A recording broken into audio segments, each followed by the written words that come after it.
Om Shanti. Om Shanti.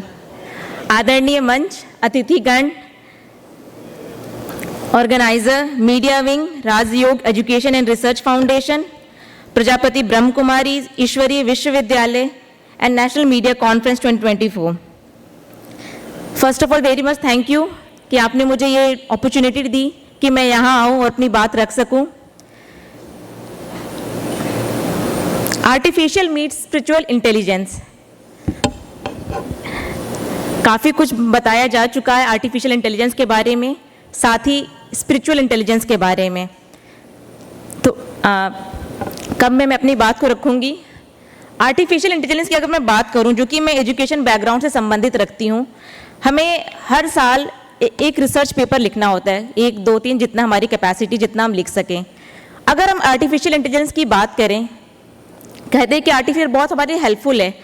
Research paper हम जब लिखते हैं तो हमें रिव्यू लिटरेचर लिखना होता है। एकेडमिक्स हमारे प्रोफेसर जानते होंगे।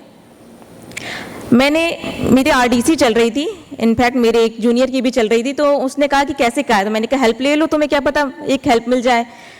तो उसने इंस्ट्रक्शन दिया, right a literature review for around 1000 to 1500 words on certain topic, suppose radio broadcasting.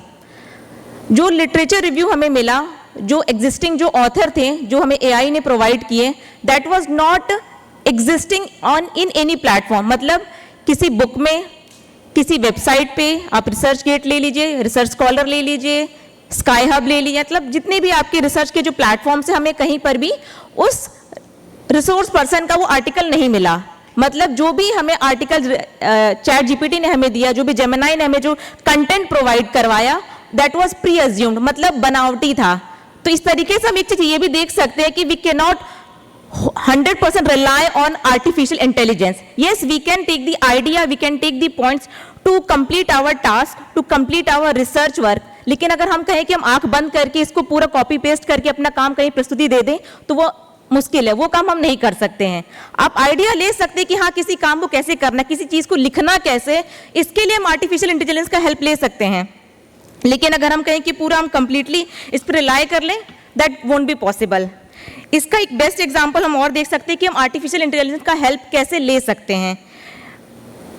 अगर हम IBM के वॉटसन नामक एक AI प्लेटफॉर्म है, उसका अगर हम उदाहरण लेते हैं, जो लाखों मेडिकल रिपोर्ट्स और शोध पत्र को पढ़कर कैंसर जैसी बीमारियों का सटीक निदान करने में डॉक्टरों की मदद करता है। तो हाँ, पता चल रहा है कि हाँ इस चीज़ को करने के लिए हम IBM का प्लेटफॉर्म का है, उसका हेल्प ले सकते हैं कि अगर सपोज इतने सारे रिसर्च पेपर हैं और उसको हम एनालाइज करना है कि हाँ इसमें क्या डायग्नोस करना है, किस तरीके का मेडिकल हेल्प ले सकते हैं, उसके लिए हम आर्टिफिशियल इंटेलिजेंस का हेल्प ले सकते हैं।